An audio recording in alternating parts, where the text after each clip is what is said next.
Okay, guys, so I seen a question in the comment section asking, I have a van, how do I find work?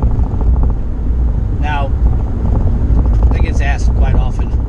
It just got me to thinking about a few things, and what it eventually led to was just thinking about how drivers getting into this, and drivers in general, even drivers that are in this already, they do not take their rate per mile into consideration enough. It's something that doesn't get talked about a lot amongst drivers. It's funny, everybody wants to chastise everybody about their rates, but yet nobody's, very, very few people are willing to say what they make. That's one of the reasons I try to be as transparent as I can with what I do. I've been on the shit end of the rates, and I've been on the good end of the rates. I've learned from it. But with that being said, I'm curious, any of you guys that are currently driving, if you're willing to share your rate, I'd appreciate it. And I'm not asking for you guys to share your rate for any kind of negative reason whatsoever, to make you feel like shit, or for you to be bragging or whatnot. Just be honest and just mention what your rate is, your average rate per loaded mile, not just what you got on one really great run or anything like that. If you don't know your numbers well enough, take the time and go check out your numbers and see what they really are. As I said, I'm contracted at 95. I'm normally above 95 per loaded mile. And as a rule of thumb, I believe that you should be at the bare minimum per loaded mile what your contracted rate is. I really feel like you should end up being above your contracted rate, because in order to do for me personally, rather, I should say, when I'm doing my loaded mile per rate, I'm putting all money in there, whether it be detention pay, dry run pay, tolls, whatever it may be. I'm putting that all in there to give myself an idea of where I'm at. I also keep track of loaded and deadhead together and all miles, rate per mile. But just for the sake of this conversation right now, as far as a simple way to track, what you're doing, is pay attention to your rate per loaded mile. Just so many people just don't seem to pay attention enough to, I was guilty of it. When I first came out, I had no idea what kind of rate per mile I should get. I wasn't asking any type of questions. For one, I had a general idea of what it was about to be on the road, as far as what it entails. So I was just super excited to try to just get my foot in the door to get out here. I've talked about it in another video as far as, some of my experience or whatnot. And some of that was in a flatbed pickup truck, and I loved it. I loved doing that when I was younger. So the van, I figured, would be similar. But, as I said, I didn't know anything about rate. I just assumed. And everybody know what assume means.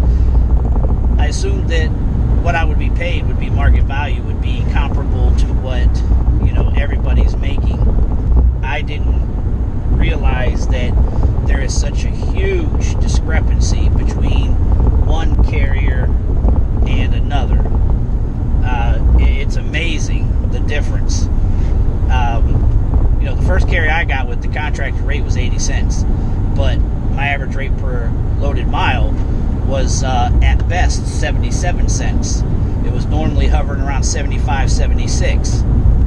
And that comes from, going to shit areas at a contracted rate, or even a penny or two under, and then you're coming out of a border town or whatnot at a seriously less than contracted rate.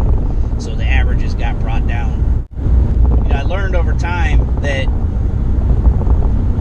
how I work as far as the rates are concerned were more important than just getting miles.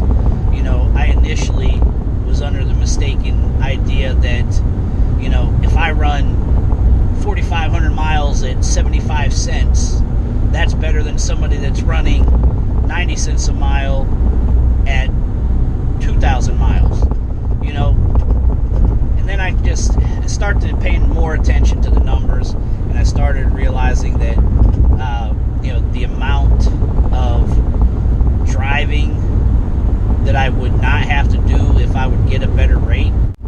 So if you're doing 1,000 miles at 70 cents a mile, $700. You're doing it at 90 cents a mile, that's $900. Now, on that $900, obviously your profit margin is larger.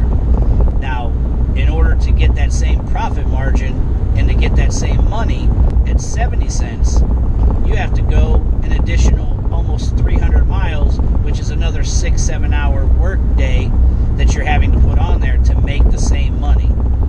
So paying attention to rate definitely help you as far as the amount of time you got to drive, the amount of miles you got to put in, you know, the wear and tear on your vehicle. It all ends up coming into play together. For that first carrier I was with, you know, when I finally started to realize that and pay attention to the numbers more and not just be out here thinking I'm super trucker, you know, look at me busting all these freaking miles. I'm just running my ass off back and forth, you know. When I started paying attention to the numbers, I ended up changing up how I worked that carrier, you know, because their bread and butter was sending people out to the border towns, out to California, to the Northwest, as far as Oregon, Washington, the big runs, you know, because we was averaging, you know, over 1,000 miles was our average run. And what I did is I quit doing those bullshit runs. I started demanding 90 cents at the bare minimum to go into a Laredo or any kind of really shit spot that I knew I was going to come out cheap. I didn't want to come out cheap like that. It just didn't make no sense to do that. So I started staying in the regular freight lanes, and as I said, I worked. I didn't have to work as hard. I was making good money. I was able to, you know, continue to stay fairly busy to where, you know, I was still making the same money when it was all said and done, but a lot less work. And so I bring this up because, you know, I want to see people pay attention to the rate, because some of the places, some of the carriers that some of these drivers are with, you know, they kind of become complacent and don't continue to ask around and try to find a better carrier to be with. Now, every carrier, it ain't just about the rate. Like, there's so much more to being with the carrier than just the rate. But the rate is important if you're looking at it from a numbers and business aspect. There are drivers out here that they really could give a shit less how much they make. And when I say that, they kind of, I shouldn't say they don't give a shit. They ignore it. Because as long as the wheels are rolling and they're burning up the miles, they're being what's the word I'm looking for? They're being distracted from the main focus, which is you're out here to make money. You're not out here just to drive down the road. So you get distracted. As I said, I was guilty of the same thing, getting distracted with just tearing up miles, you know. And then, as I said, when I started paying attention to the numbers, then I started realizing how, you know, I need to get my rate up. And, you know, that's how I eventually ended up making my move, because, you know, where I was averaging, like I said, roughly 75 cents per loaded mile. Barrett's contracted rate was 95. You know, that's 20 cents. That's 20 cents difference. That means over 100,000 miles, which I felt that Barrett could do, and what I was doing at BGS, the first place I was at. You know, that's $20,000 difference. That's net. That's not, you also have to do more driving for it. That's just all net. So obviously your profit margin has increased. The amount of work you have to do is the same, but you made way more money.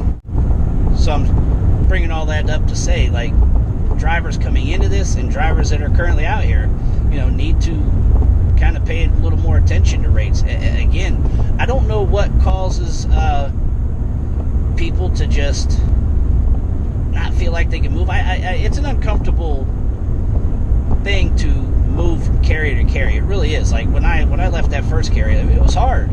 even though I knew, or I believed I had enough information that I was going to make significantly more money, it was still extremely difficult. You know, I was loyal to the guy, I'd been with him for a while.